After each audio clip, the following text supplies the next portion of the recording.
Bingo, bango. Thank you for watching the 30-second countdown clip.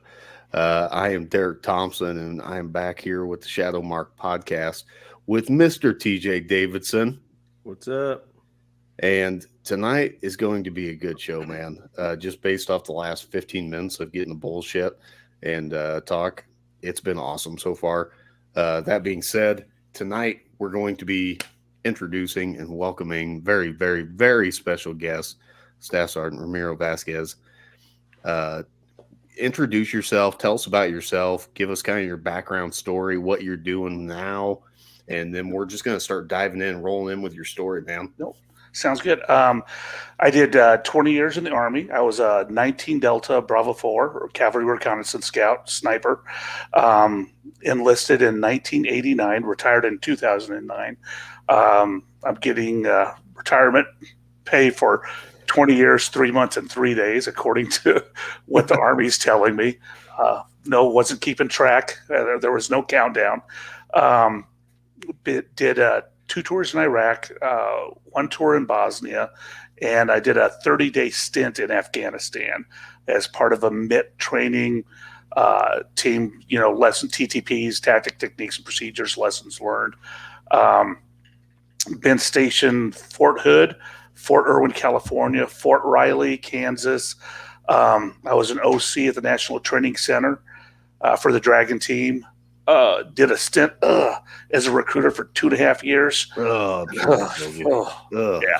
I was good, but it was, just definitely not the highlight of what I thought a military career soldier should be doing.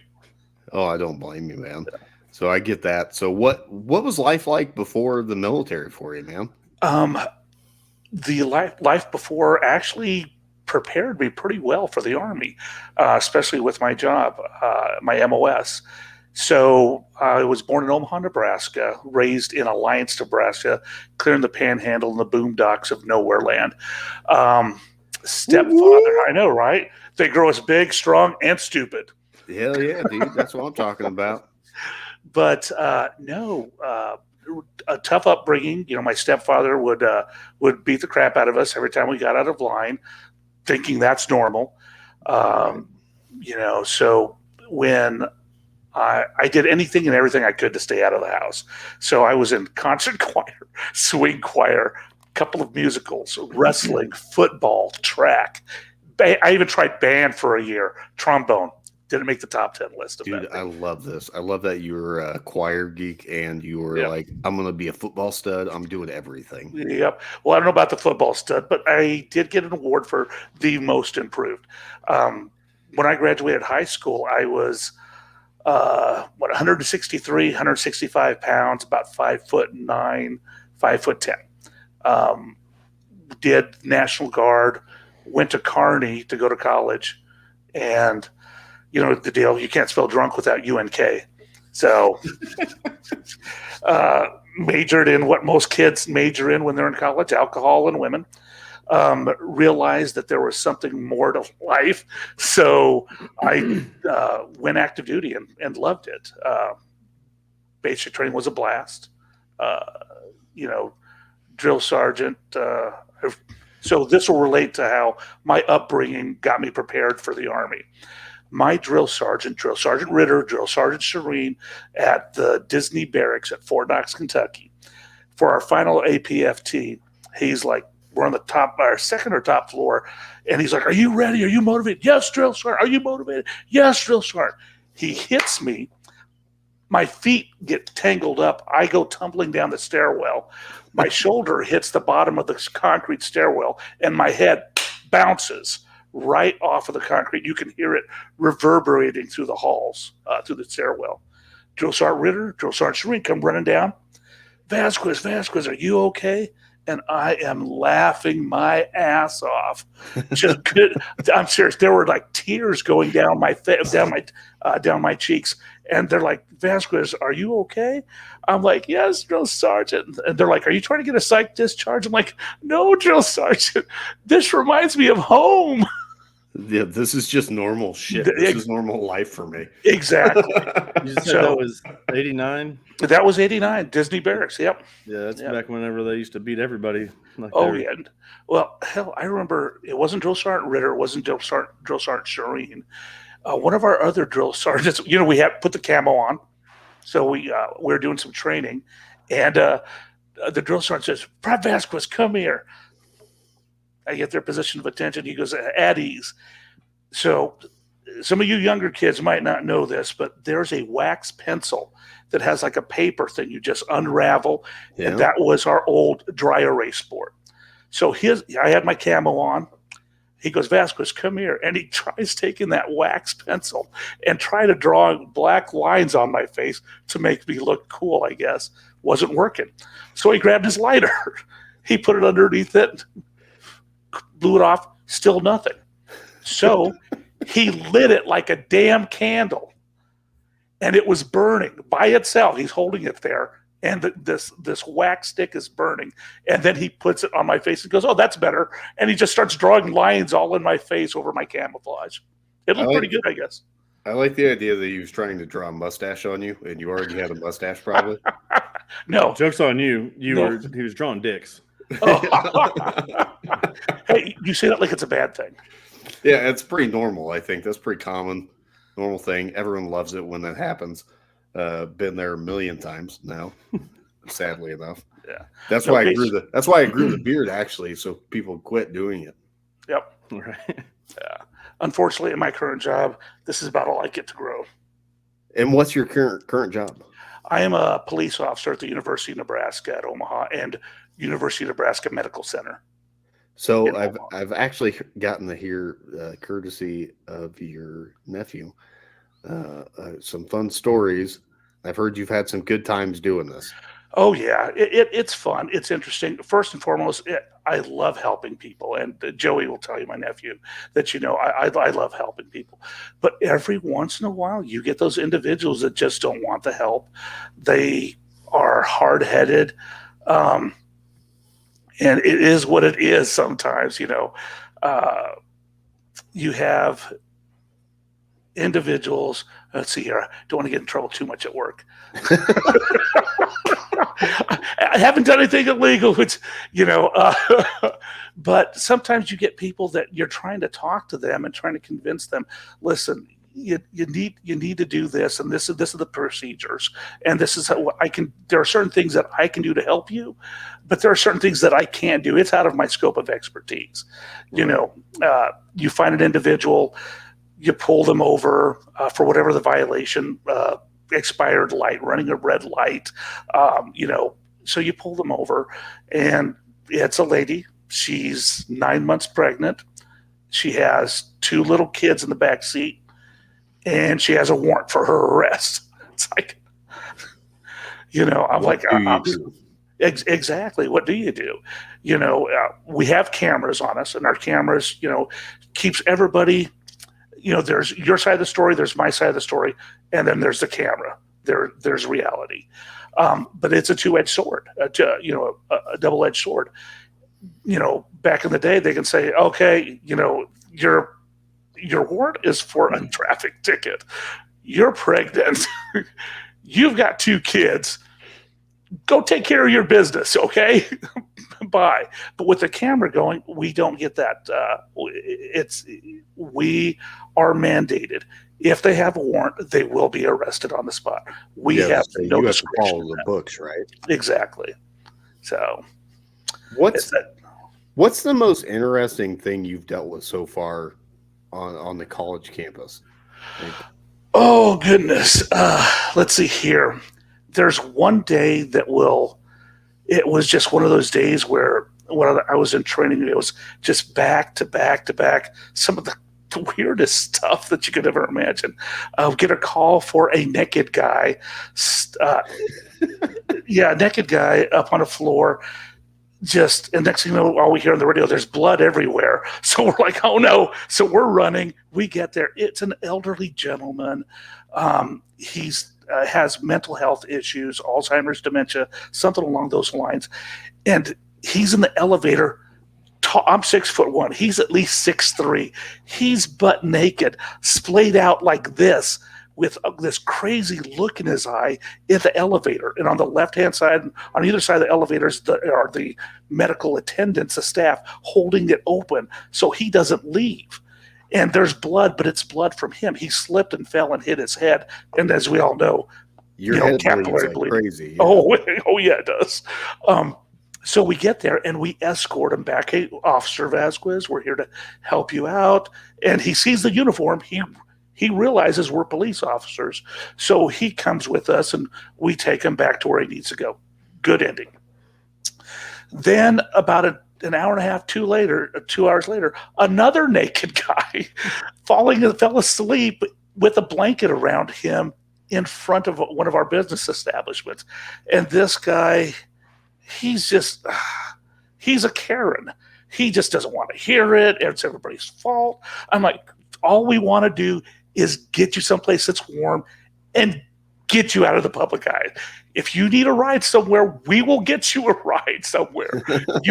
you know, we understand the situation that you're in. And then and on the same day, we get a call for a suicide attempt by a student with pills. So we go and deal with that. And then we get another call for a downed party, which is somebody that's been found just laying on the ground unconscious. So we get there, the fire department gets there. It's a guy that got drunk, was walking, and just passed out. Hey, this grass looks pretty nice. I'll sleep here. So was he naked too, or no? He was not naked, thank goodness. And then, when we think we're done for the day, all of a sudden there's another call. It's help an officer. There is an issue with a police officer needs help, and it's literally 4 blocks down the road. And we look at each other, we're like, "All right, let's go." So we go to that one, and it was literally nonstop. And then, I'm thinking to myself, I'm like, dear Lord, just balance this out. A sexy, beautiful co-ed streaking through the dorms.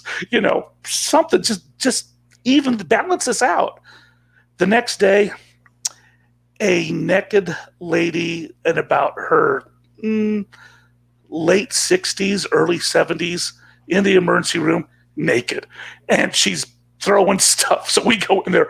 I look at her. I'm like, oh, this is not what I was talking about. So this does not balance it out. It did not at all. No, they never do, it seems like. So no. I served, I did 10 years with the fire department here in town. So I totally understand what you meant what you went through, man. I've been there, done 1,000 times. You go on a call and you're like, I just need something to give me a little bit of hope. And then a call comes in, you're like, this might be it. And you show up and you're like, fuck. That was not it. Nope. That was not the one. It just made everything 10 times worse.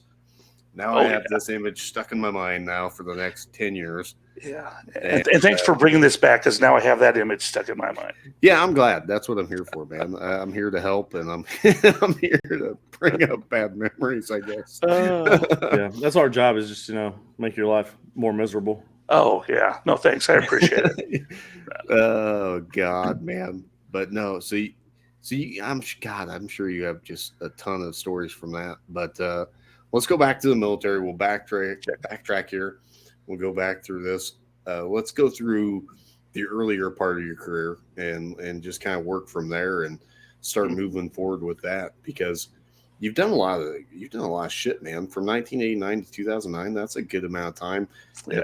That covers a whole series of events, to include 9/11, which I'm sure was just kind of a shit show and a shocker in itself. So you start out in 1989. We joked about going through boot camp and dealing with everything that came with that. What happens next from there? From there, my first duty station was at Fort Hood, Texas, the Hood. I remember getting to HHC 15 Cav, the recon platoon, scout platoon. And I show up there, and there's this big for lack of a better word, slob of a man sitting there. I'm like, Private Vazquez reporting.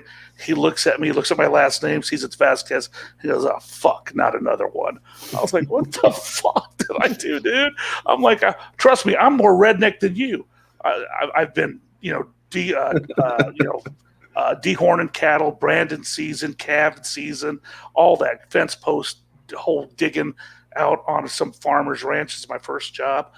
But so I got that from him, and then another guy comes walking in shortly after, and I'll never forget this guy. Sergeant First Class Domenico Polanco. He was my platoon sergeant. He was like maybe 5'5", 5'6" tops, but this guy was as hard as woodpecker lips. This guy would run us into the freaking ground. I remember, during one of our runs, we're running. This is before the PC, Jody calls, all that stuff was, couldn't do any of that stuff. He was calling cadence. As we're running, goes, "Pussy, on your left, can't hang, can't be, 19D." And we're running past medical units with females in them. And he's just dogging them out, dogging these company commanders out. "Pussy, can't." I was like, dude. And then I remember one time as we're running, we did that to another unit, and some captain or lieutenant came running up. "Who are you? Who are you?" And I'm the guidon bearer, and the Polanco goes, "Sir, if you don't know who the fuck we are, fucking move out, scouts. Vazquez, roll it up." So I rolled the guy to break it down, rolled it up, and we took off. He hung for like maybe half a mile, but no, he couldn't hang with us. Oh god, that's awesome, dude. Oh yeah, that really was. It fucking reminds me. We had a young devil dog when we were. Goddamn, where was that? I think it was in Pensacola, Florida. But he's always in trouble, man. And he was doing fucking cadence one day, and he starts rolling through a cadence, and I don't remember what the hell the cadence was, but it was something we had like 2 females in the fucking unit. And he gets to this point where he's talking something about talking about ass. And I just remember he got to the word grass, and we all knew what it was to follow. And we all went, "Don't do it." And our gunny fucking sits there. He goes, "Don't do it, bitch." And he just did it.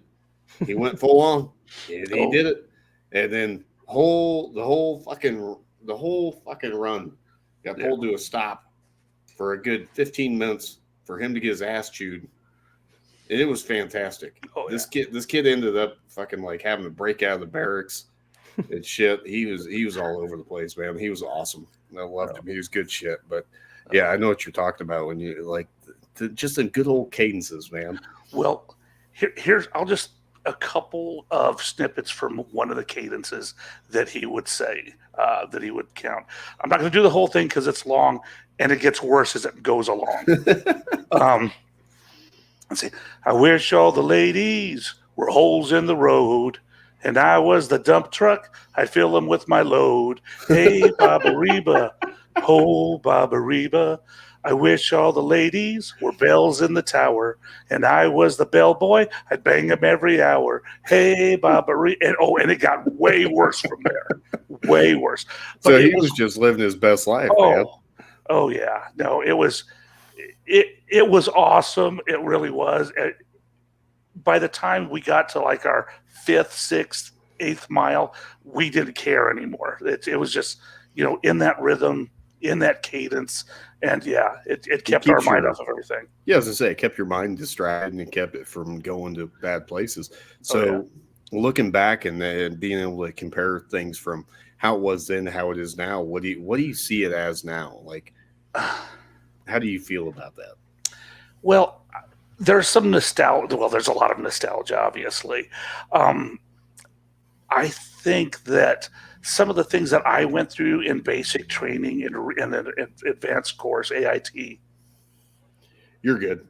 Just keep going. Okay, in AIT, that it actually prepared me more for combat or for going overseas. Whereas nowadays, it just seems like most kids aren't challenged to the level that we were challenged when I was going. At least that's my perspective. And I tell everybody, I'm like, perspective varies from person to person. Yeah. My perspective in Iraq and Afghanistan, that individual on the opposite side of my scope was an insurgent, a terrorist. He had little regard or no regard for human life. He's putting roadside bombs on there. But I also recognize that to somebody else, he's a father, a husband, a brother, a martyr. He is defending his country from the infidels that are over there. I realize that. It doesn't mean I'm still not going to put a bullet in that man's chest for putting a bomb on the side of the road or for trying to blow us up. But I recognize that every time I'm getting ready to pull that trigger, that is another human being on the other end of it. Yeah, I think a lot of it is MOS dependent also, and how likely you're going to be in actual combat scenarios. You know what I'm saying? Yeah. And this just in my opinion, a lot of what's going on nowadays, training wise, is they're more focused on not hurting anybody's feelings. Yeah. And I mean, you can't do that if you're training to go to war, because we're not going over there to make them cupcakes and knit sweaters. You know what I'm saying? Oh yeah. Like, well, I call it the Care Bear Army. It's, you get stressed out. Here's my stress card. I get X amount of time out without you bothering me, drill sergeant. I'm like, what the hell is that shit? Right. That's what you're supposed to be. You're supposed to be stressed out.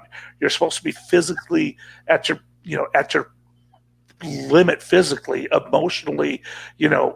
That's what it does. They tear you down to build you up.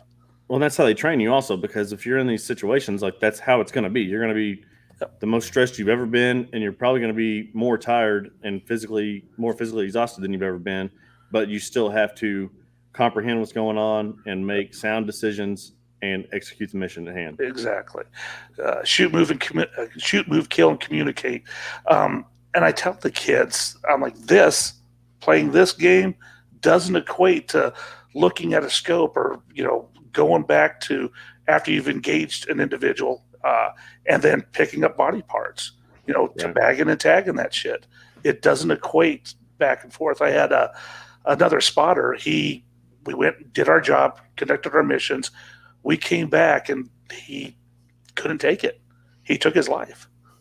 He just didn't see a way out, and it ate at him slowly but surely. It ate at him.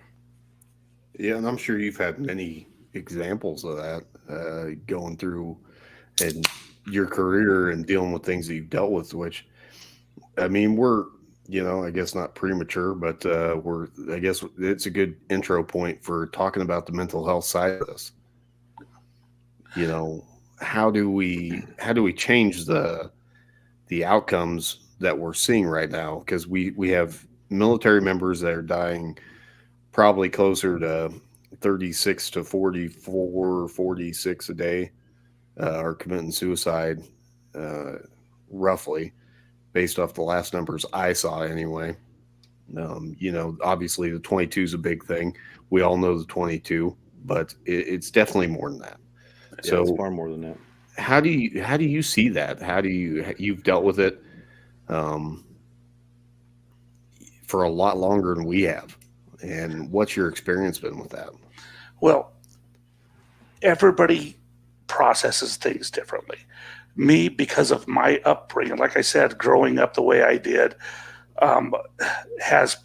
really did prepare me for the military, especially for my job. In Alliance, Nebraska, we would bring a whole cow alive to our house, put a 45 to its head, pick it up, put it on a table, and butcher it. Hogs, cows, goats. So I had to kill things at an early age. I had to deal with blood at an early age. I knew what death looked like for animals. There are other people that have never had to deal with that. And for whatever reason, they come into a job a combat MOS, and now they have to deal with it, and they've never had those life experiences before to deal with it. That's my perspective on it. Luckily for me, I had. So it doesn't mean that I don't feel bad or sad about the lives that I've had to take or the lives of my soldiers that I've lost. But I deal with it differently than probably most people. Did I get counseling? Oh, heck yeah, I got counseling. And I think that is the first step. Get counseling, find out what it is that you need in order to move past it. It doesn't mean that it leaves you. Those thoughts, closing your eyes, you can still see the blood, you can still see all that stuff. I still see it. It's just that in my mind, I'm like, these guys were bad. I did soldiers a favor. I saved lives. It's validating why you had to do those things. And unfortunately, there are some people that just can't come to grips with it. That, listen, it's a professional army. We are professionals, professional military. I did my job. And I would do the same thing again. Right. So you felt like you had a purpose. Exactly.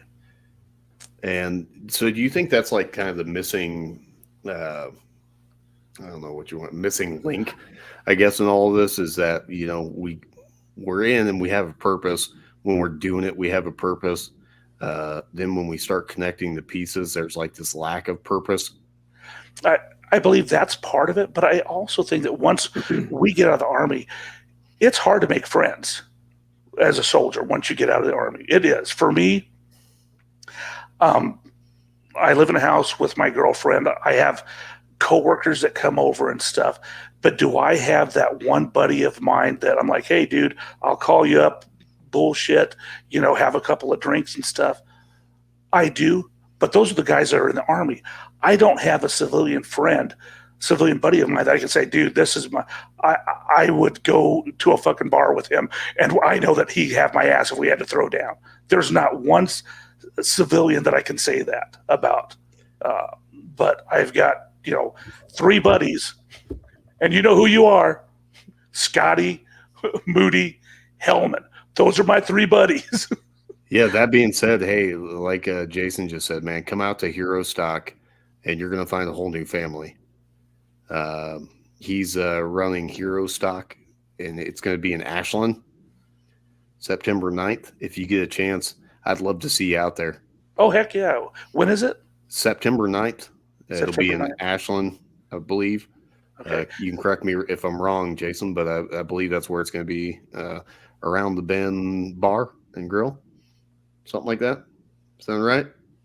Barbecue, something, yeah. Yeah, around the Bend Barbecue, yeah. Like Bend, but yeah, it'll be September 9th. We'd love to see you out there. I'm going to try to be there. I think TJ's going to try to be there. You can meet a whole new family, and like he said, man, yeah, Ashland, Nebraska, around the Bend Steakhouse. Yep, sounds Steakhouse. good. Boom. That's close. Yeah. Boom, yeah, there you go. Well, as long as I'm not that hog hunt in Oklahoma over in your neck of the woods, TJ. Oh man, where's that going to be at? I don't get me lying to you. Joey's working on that. I know I already gave him the money for it, so it's already paid for. It's already taken care of.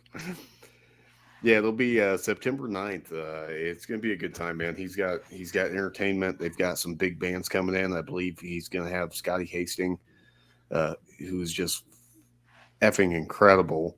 Nice. By the way, and he's going to be doing some big things here in the future. And then they've got Irreverent Warriors is going to be doing a Silky March, or Ruck March, and a couple other things. But it's just going to be a good time. They basically he does this to get heroes together, and let everyone hang out and meet brothers in arms and have a good time. So it's pretty much just all the good shit. Like if there's good shit, they're gonna have it there. Okay, there we go. Yeah. Well, then I'm in. I'm always in for some good shit. Hell yeah, that's what I'm talking about. You want some good shit? Go to Hero Stock. There you go. Sounds good. Definitely. Oh, hey, fun fact here. This is funny. My mom just fucking said, "Did TJ find somebody to let him be their motorcycle bitch?" So, fun fact. I believe Jason did find somebody for TJ and it's going to be a big hairy dude. So I'm pretty excited about this. Oh, yeah. We got a big hairy guy to be TJ's motorcycle bitch. I'm excited There you about go. it. Hopefully he can make it. It's like you're welcome, DJ. Yeah, we gotta be careful though, because like if the wind blows and shirt up a little bit, we might get stuck together like Velcro, and it could be a whole ordeal, you know. Yeah, togetherness builds camaraderie. All right, so we'll dive back into kind of the subjects here. We've got a big post here. Speaking from outside combat MOS, my biggest thing was disillusionment, honor, courage, and commitment. I thought I was joining family. In my unit, 3 people screwed my fiance at the same time. Superiors pressuring me to the wrong thing, stopping me from being on promotion boards, getting treated like shit. Being out, I have literally only had Pepper checking on me. I can deal with the shit. The thing I had a problem with is the fact that they don't practice what they preach en masse. I get that, man. I believe that was, give me a second here. I can let you know. That was Lawson Mullins. I think a lot of us can connect to that. You know, I think the common saying in the military was, I can trust you with my life, but not my money or my wife. Yep. Right. Right. Oh yeah. Now, at the end of the day, what do they say? The only person that's going to take care of you is you. You know, Right. and the Army, at least for us, we have all these resources that are available to us. But once they give you that information and stuff, it's pretty much hands off. You know, if you don't take advantage of that and get in with a group, get in with an organization that constantly follows up and gets you engaged, then it does feel like a lot of times you're out on your own. And bro, it sucks to have something like that happen to your wife. Okay, so disclaimer. How many times you been married, Derek? I've been married twice. TJ, how many times you been married? Uno. So you're on 5, huh? 5 times. 5 That times just- married. 5 That just times ruins my divorced. 3rd time's the charm theory. No, third time's not the charm. Maybe that's just not for you. You know? No, and that's what I say. But I like to think of myself as a hopeful romantic, not a hopeless romantic. There you go. Apparently, I look good on paper. Hey, I think you look good. that's to very be fair, good. man. I think you're a stellar looking dude. You know, Thanks, eyes and all, huh? yeah, fucking A, man. Oh, That's hell what I'm yeah. talking That's about. where it's at. That's what'll turn the lady on. Right Oh there. yeah. But no, so the other gentleman about the wives, I tell people this all the time, especially after being married and divorced 5 times. Shoot, the last one on me took me through the ringer. Dude, so she was a nurse, and you know what they say about nurses? They're crazy. She had an affair with this guy, and I overheard her telling him, and this is almost verbatim, well, in 6 to 8 months, with everything's all said and done and we're together, I'd be happy with you anywhere, as long as I have a real fireplace and a real ensuite. I would be such a great mother to your daughters. I would be such a great role model. Come to find out, the 6 to 8 month mark was because his wife had stage 4B cervical cancer, and the oncologist gave his wife 6 to 8 months to live before she died from cancer.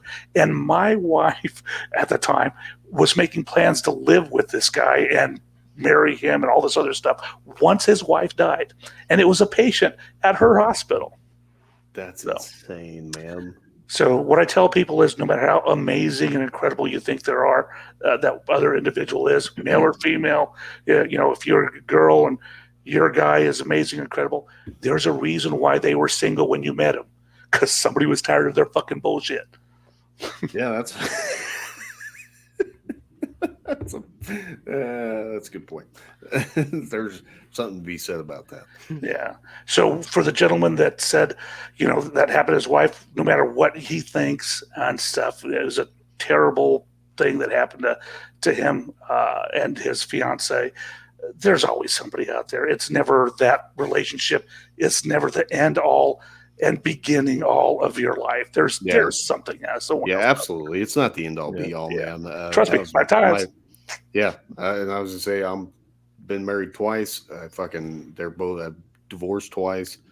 My first marriage was while I was in the Marine Corps, and my wife cheated on me about the entire time. So I mean, I get it, man. Oh yeah. You just sit there and you deal with it, and you move on, and you find something new in life, and you make the best of it. That's all you can really do. You know what I mean?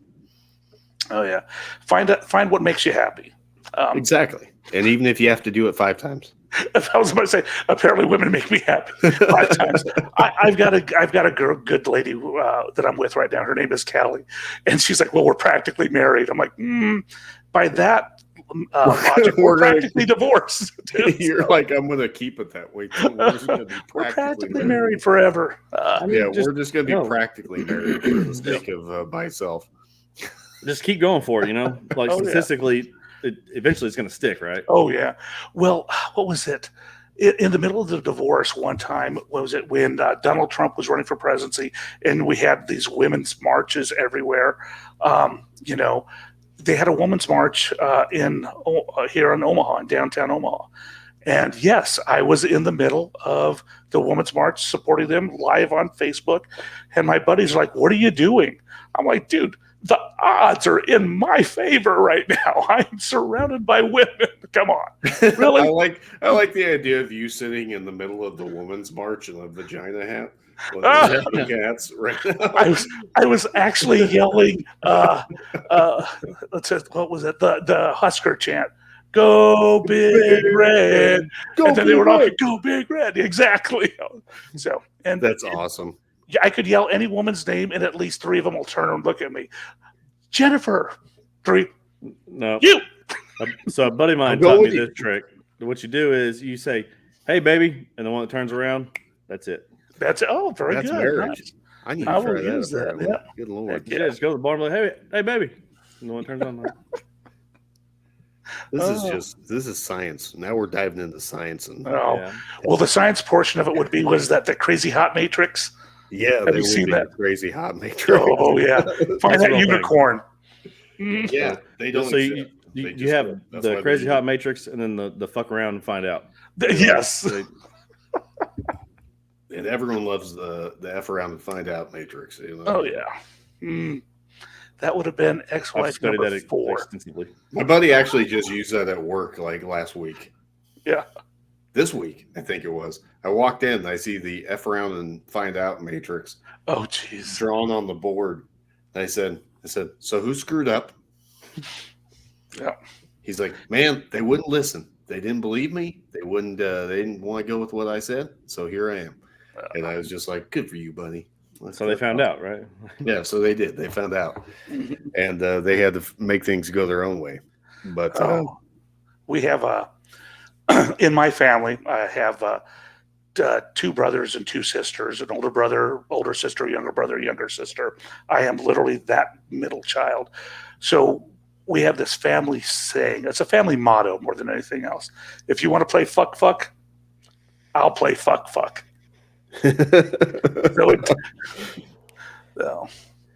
That makes sense. So anyways, let's dive into some of your Army stories. Yeah, I'm sure you've got a lot, man. You were a Camp Scout sniper. You got to do a lot of fun shit, man. You weren't in very long, but I believe you weren't in for too long, but and I believe at one point you said you were medevaced. Yep. So I did, like I said, 2 tours in Iraq and that little stint in Afghanistan. When I was in Iraq, on our convoy, blown up 3 times, 2 IEDs, 1 VBID, and 1 RPG. The RPG was in Afghanistan, but the car bomb, the VBID, a vehicle-borne improvised explosive device, I was driving. Lieutenant was TCing, another sergeant was in the gunner's seat. We saw 1 vehicle on the right-hand side of the road, and we're like, "Hey, possible VBID," but we see 2 individuals in it. Like, nope, not a VBID. And then about 100, I want to say about 75, 100 meters further up the road, we see an exact identical vehicle, but nobody's in it. And then we have the jammer.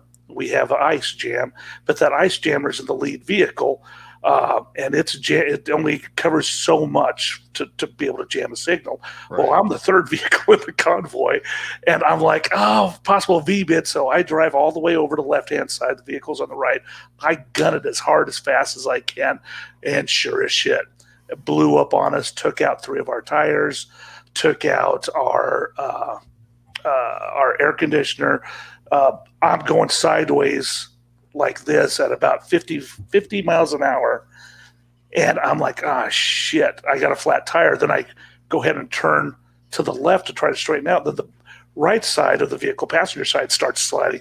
On about 45, then I'm like, shit, if those tires catch on the asphalt, we're flipping this thing at about 45 miles an hour. It's a fully up-armored Hummer.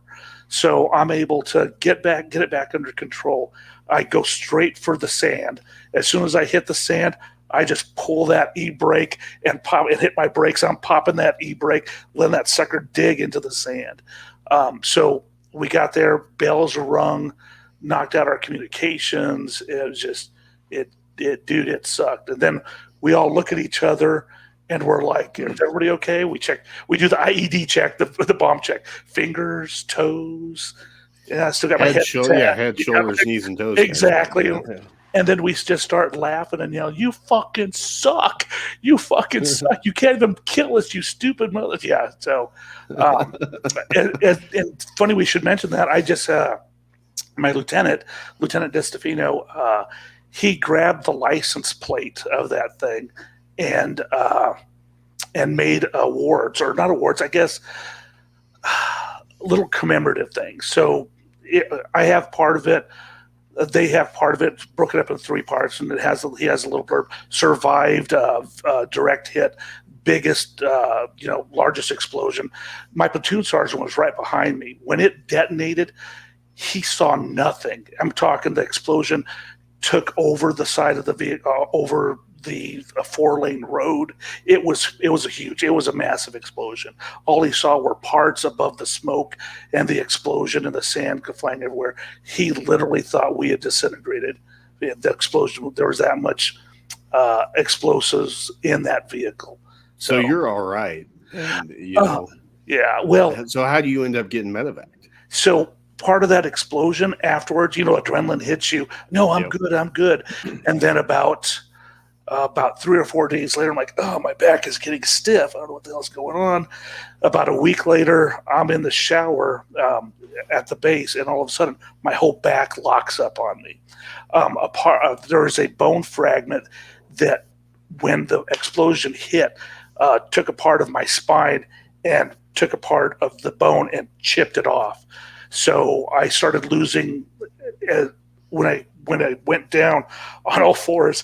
I was in the shower, butt-ass naked. Nobody else was there.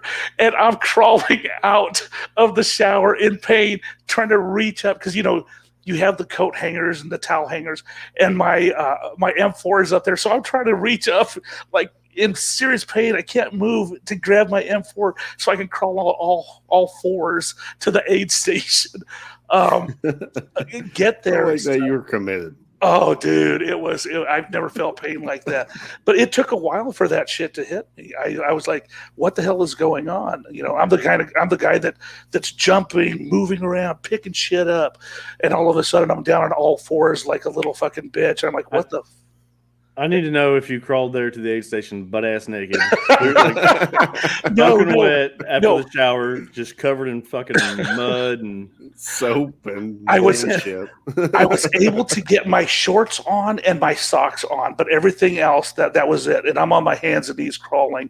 One of the other guys saw me, helped me, got me to the aid station. But at the aid station, at a FOB, it's the aid station. They don't have x-rays. They don't have MRIs, none of that stuff. So they gave me a Toradol shot. Oh, freaking amazing. I was like, oh, yeah, that feels good. Oh, yeah. But once that Toradol shot wore off, oh, yeah. Like, that thing was better than, for me at least, better than morphine or oxy or whatever the heck they give you. That Toradol shot hooked me up big time. But they can only give me a certain number of Toradol shots, back to back after that. Yeah, there's only because you have a max dosage that you can are allowed within a certain period of time. So I'm sure And I had reached that, and my back was not getting any better. It was just constantly in pain. Right. And then my right leg started going numb. So I'm 90% disabled. I have permanent neuropathy on my right leg. Mr. Deeds, I can go ahead and punch and hit my leg all day and not feel a damn thing. Which is a good thing. I can kick somebody and not feel anything. Exactly. But so they medevaced me out, and then so they sent me to LSA Anaconda. LSA Anaconda did an X-ray. They saw the fragment, and they're like, "Okay, well, we're medevacing you to launch stool." So medevaced me to launch stool. The surgeon there was a civilian. He volunteered. He was out of California somewhere. He's like, "Hey, I'm going to fix this and get you good to go." So got there, and pretty much everything in my back he fixed that he saw. He's like, "Hey, you had a hernia this or shit." Yeah, the guy was amazing. He was amazing, the doc. But I always wanted a tattoo. So since I was on all these pain meds while I was at launch stool, I went to K-Town, Four Corners in Kaiserslautern, Germany, and got a tattoo by a one-eyed British guy named David. Hell yeah, this is what I'm talking about. This is as military as it gets, man. Yeah, what else are you going to do with that situation? I know, right? It's like, I have one tattoo. That's it. And I designed it myself. So when I love this. Oh, in one of the missions and stuff, we got blown up. Well, we went to, what was it, Bonnie's Aid, did a cordon knock and search. And then on the way back, one of our guys saw, you know how a roadside bomb with a wire is. You see that lightning running across the desert. Yeah. So we called a halt. I was active platoon sergeant at the time. I sent some guys north. I went south, tracking on foot, trying to find the wire. I had three guys up north, Dickinson, Bimefor, and another guy, a Jaffo. He was a tag-along from another platoon. So they're heading north. They find the wire. And Dickinson, he's also my spotter, Christopher, and he's walking the wire up, and then all of a sudden he pulls on it. It's in a bush, and all of a sudden it detonates on him, kills him instantly. Joe, the shrapnel knocks his fingers, curls it back. The weapon's his M4's all jacked up.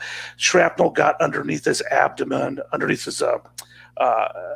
his body armor, and there's intestines everywhere, right? So they had to give him morphine, and Joe's there, and one of our guys is holding his hand, tell him he'll be okay.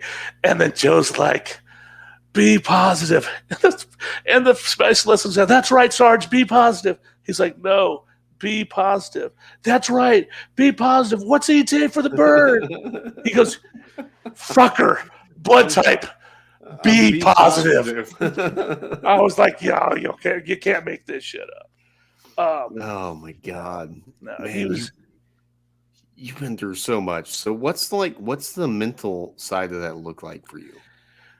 For me, the mental side, as you can see, I slowed down a little bit and thought about it. When you talk about it, it does take you back to it. There are certain smells, like whenever I smell burning trash, it takes me back there. Right. But I know that we were there for a good, just cause. And I know that Joe would not want me, and Dickinson would not want me to think of anything other than the good parts of our lives that we had together. Right. After Dickinson passed away, I grabbed my camera and stuff like that, because, like I said, he was my gunner, and he was my on my Humvee Hummer, and he was also my spotter.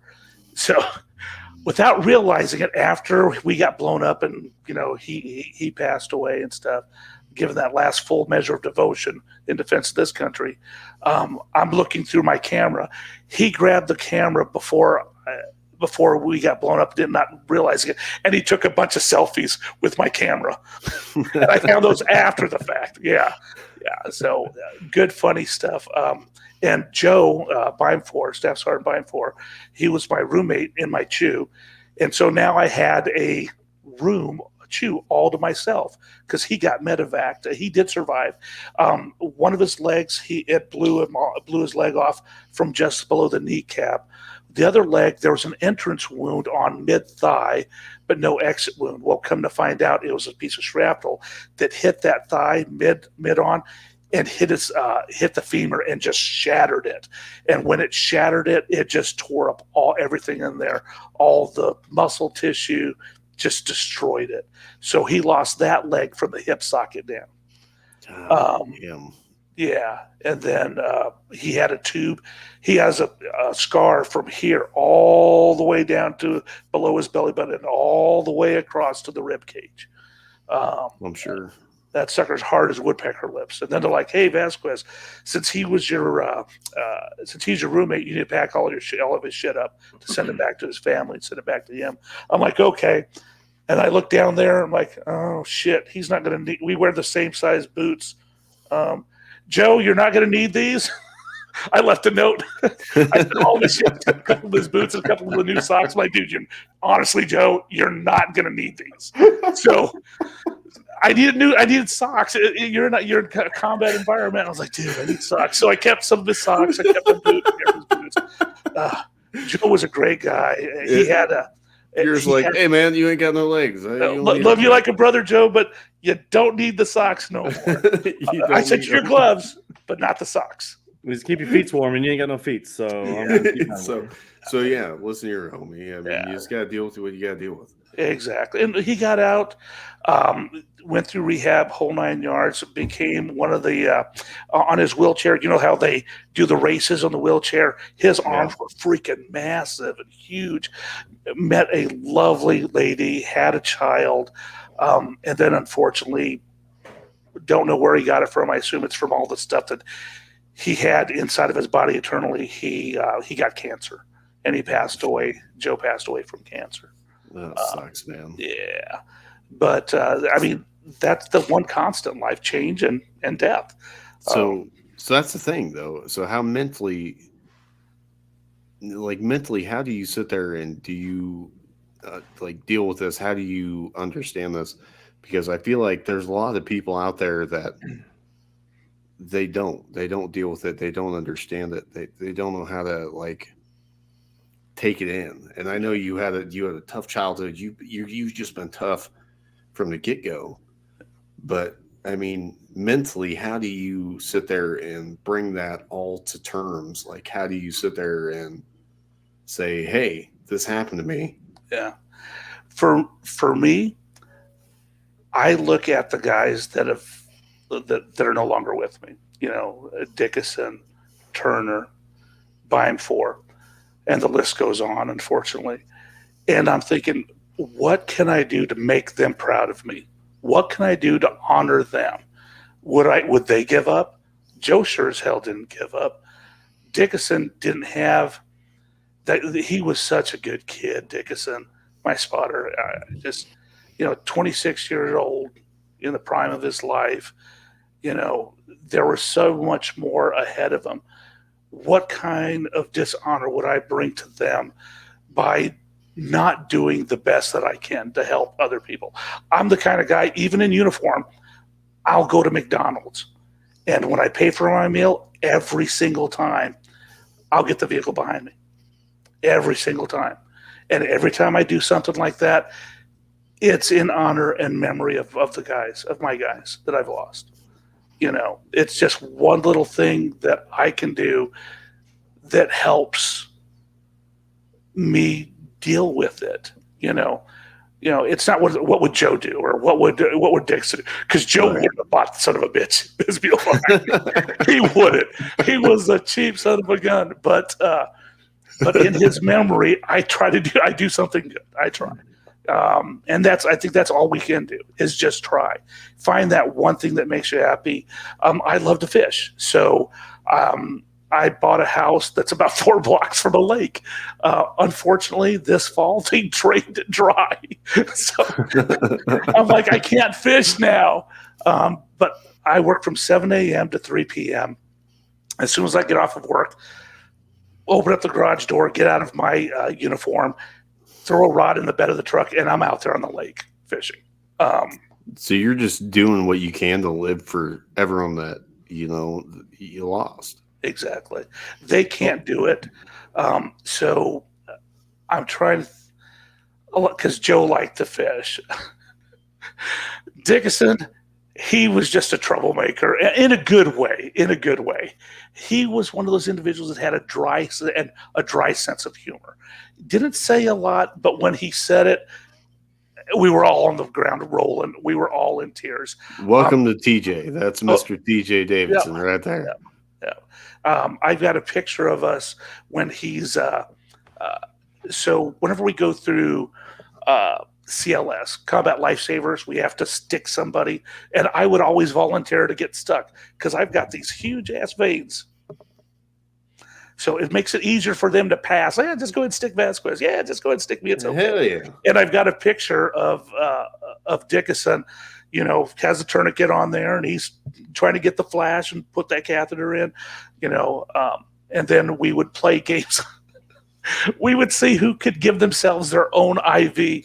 So we wrap up like that, put that little rubber band over there, stick it in ourselves, in our arms. I'm like, okay, take out the needle, got it. And I'm like, oh shit, the IV line's right there. You know how hard that is? Oh, yes. Yeah. So I'm like, oh, there's going to be blood everywhere. So I let go of it and blood squirting out. I'm like, got it. It's so hard to get the IV like catheter connected. Yep. Oh, it's impossible. Especially with one hand. That's why there's blood everywhere.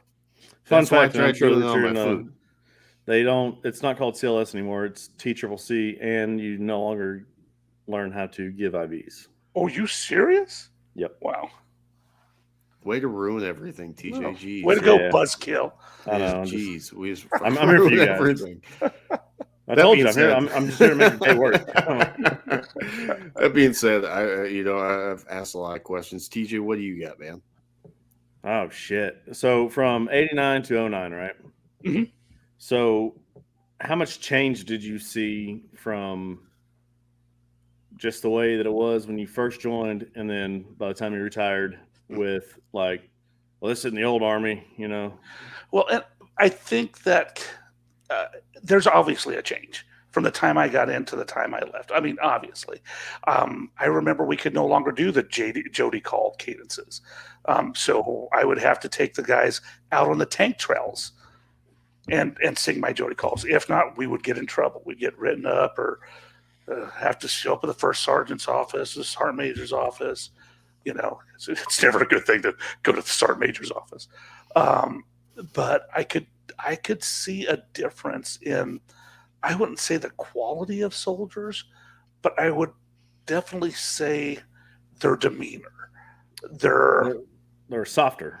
They are softer. They are, for lack of a better Western term, a tenderfoot.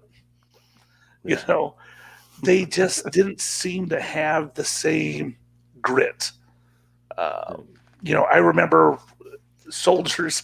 All right, Staff Sergeant, this is going to be on you. I can't. I don't speak Spanish so well, so I'll post this up for you. Here you go. No el camino in the moto tune. It said something in the road. Here you go. They translate it?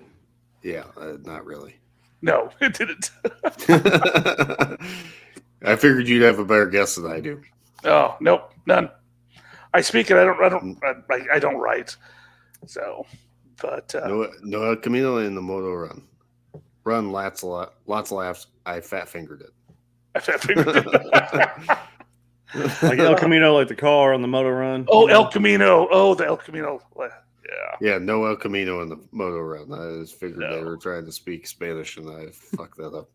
No, you're fine. You're fine.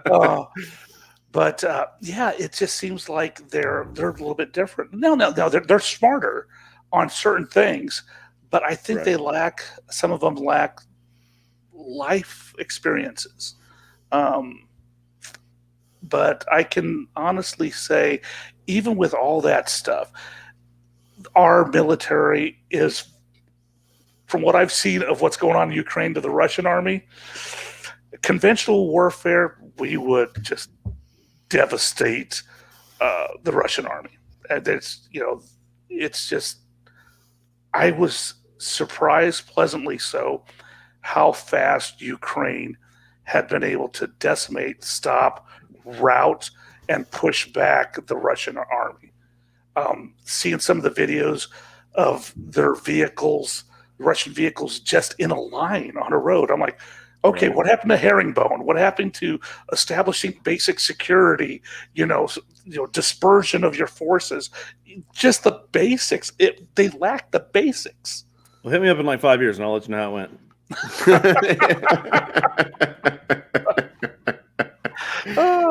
Fair enough. Fair enough. What I But tell you, man, he's our dry one-liner. He's the man. I love fucking TJ, man.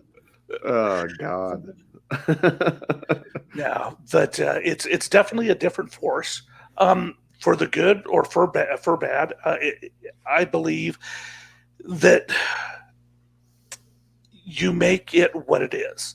The NCOs, the professional NCOs, the professional officers we have in the military, even by today's standards, are still far, far above, obviously, Russia.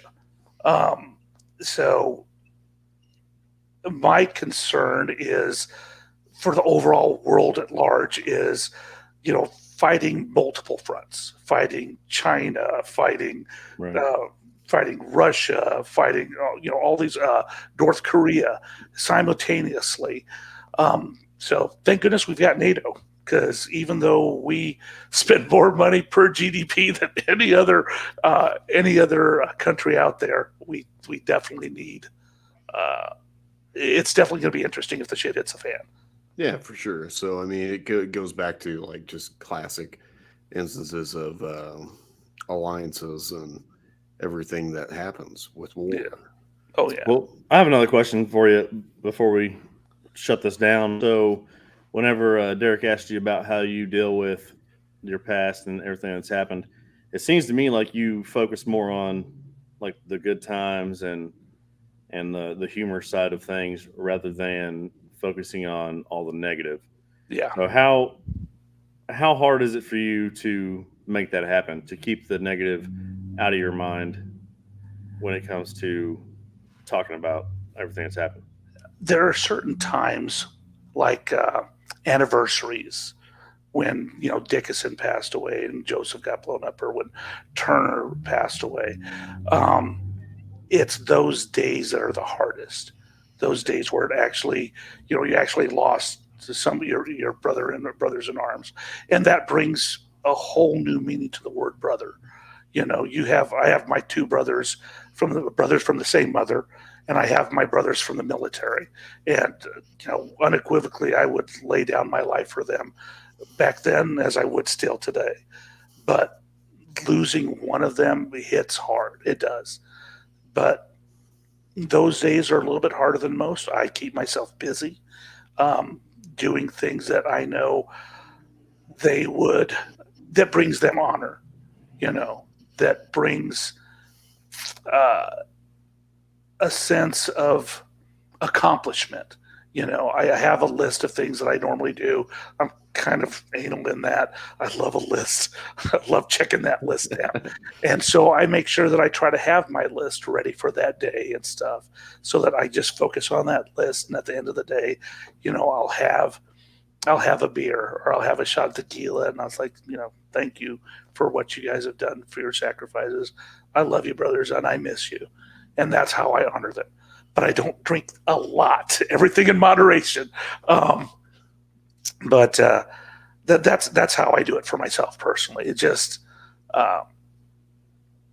honor them with positivity, honor them with as much kindness as I can, but understanding that kindness only goes so far. So yeah, that's it. Just live every day the best as you can. Honor them by not giving up, by staying in the fight, um, and remembering in that way. Yeah, that's a pretty good answer. Yeah, I love that. Pretty much asking that just for listeners and anybody else that's viewing this, so maybe they can try to change some of the ways that they're dealing with the same kind of situations. Yeah, it's hard, and everybody's demons are different. Everybody's, what do they call it? Antecedents, they're triggers. For me, it's the smell of burning trash. It really is. The smell of burning trash. Every time I went on an ops, every time we punched that wire, every time we went out on a raid or a cordon search or something, they were always burning trash over there. So that smell of burning trash is what gets me. Well, what other smell? But luckily we don't have that here. That's that poo mud. That sewer septic stuff was like driving. The first time I saw it, oh, that's a black muddy water you drive through. Oh, it's sewage. No. Oh no, it's poop. It was poopy. There's actually a pretty good name for that. We called it Hottie Shit Lake. Oh, we just called it poo mud. You say it fast enough, it sounds kind of exotic, but it's really not. It does. Oh, inshallah. That is funny. I see what you mean, Derek. I see what you mean. Well played. Well played. Oh God, yeah, that's what I'm talking about, man. But oh Lord, God, I've got we've got hours and hours we could talk, but I'll bring it to a close because we've hit our hour mark like we usually do.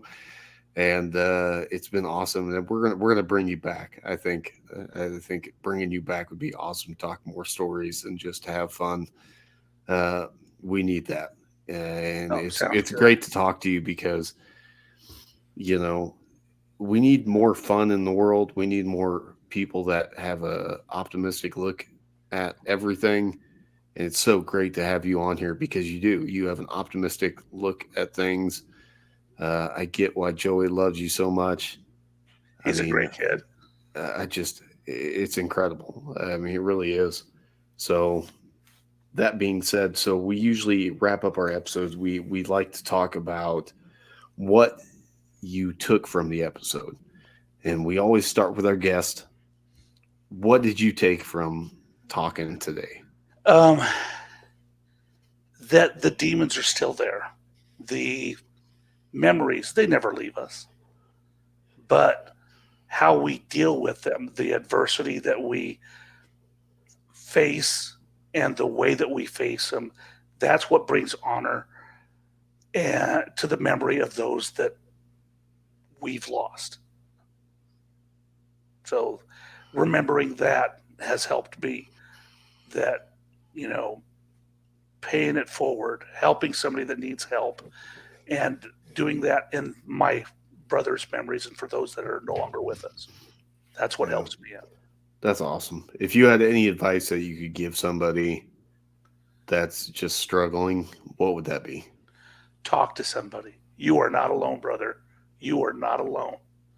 There are thousands of us out there that would, in a heartbeat, get on the phone and talk to you. And I've had that. I've had friends.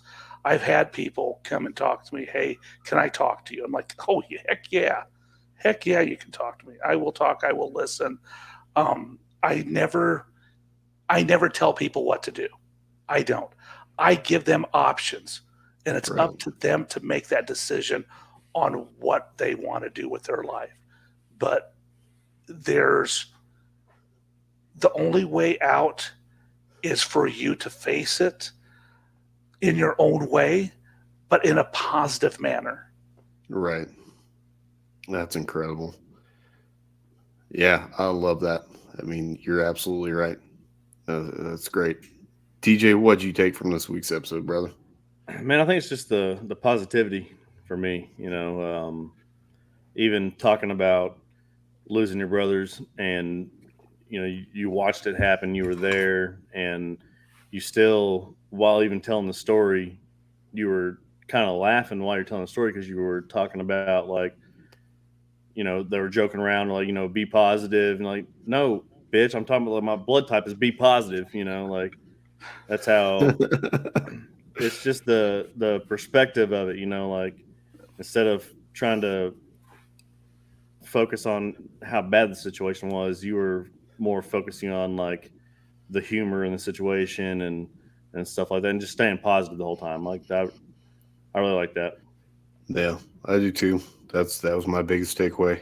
I'm not gonna steal from you guys, so I'm just gonna leave it at that, man. The positivity, be positive, and that's not just me being positive, but remember your fucking blood type. So, That's right. uh, but no, uh, like Staff Sergeant said, man, just be positive, look at things in the right way, uh, and keep moving forward because that's all we can do. Yep. That's what I took away from this week's episode. TJ, I know you have some shit that you need to say before we end the episode. Yeah, I mean, don't be a cocksucker. If someone has some issues and they want to talk to you, listen to them, try to help them out, and just reach out and touch somebody. Somebody you served with, somebody that has been through some difficult situations, and they might be normally posting dank ass memes on Facebook, but you haven't seen any dank ass memes in a good while. Hit them up and just be like, hey, "What's up, man? Like, you doing all right? Like, been thinking about you. Like, you never know. It might make a pretty big difference. Yeah, absolutely. That being said, I'm going to hit up everything. All right. Shut the fuck up, Mullins. God damn Nice. it. Hey, I had to do that. He fucking he requested it. That being said, man, I want everyone to sit there and hit up the Shadow Mark Facebook page. We've got a new page that will actually be dedicated to the podcast. I'm going to do my best to update everyone on what's going on there. Yeah, TJ said that for years. That's what it was just a. But anyways, yeah, we've got the Shadow Mark page. We've got Shadow Mark on YouTube, as you guys can see right now. We've got Shadow Mark Society of Misfits. Hit us up on there. Make sure you guys are liking us, sharing us, subscribing, doing everything you can. Staff Sergeant Ramiro, thank you so much for coming on tonight, man. It was a been pleasure. incredible. It's been amazing. I cannot ask for anything better than what we had tonight. This has just been, it's been a blast for me. It's been fun. TJ, do you have any last remarks? I know Moles just called you out. Yeah, so I got to send him a shirt. And that's all it's going to be. Just shut the fuck up, Mullins. Mullins, you're getting a shirt, just so you know. So, all right, deal. I'll get deal. That's the next shirt. Shut the fuck up, Mullins. Afterwards. Oh, shit. How's that go? Time out, go to your room, take your clothes off. You better be wearing a flip-flop, a thong, and a sombrero because we're playing Strip Twister and Jello tonight, and you're catching. Baseball themes, right? That's right. Yeah. This is what I'm talking about. Oh, man. I love you, Mullins, man. I love everyone that listens into the show. Thank you guys so much. That being said, that's it for tonight. Be sure to tune in next week for more fuckery. Yeah, exactly. More fuckery. And to be more specific, well, I can't be more specific. You'll just have to find out. So, that being said, deal with it. We will be talking with two drunk dudes in the gun room here shortly. Two different drunk dudes, not just us. Yeah, two different drunk dudes, not just us. And then we'll be live with Irreverent Warriors shortly thereafter. So be sure to tune into that. We also have Scotty Hastings coming up. He's doing big things. He's going to be collabing with Lee Bryce and the Miss Dolly Parton, I believe, if memory serves me correct. So be sure to tune into those episodes. I'm super excited about it. Thank you guys for tuning in this week. Love you guys. Have a great night.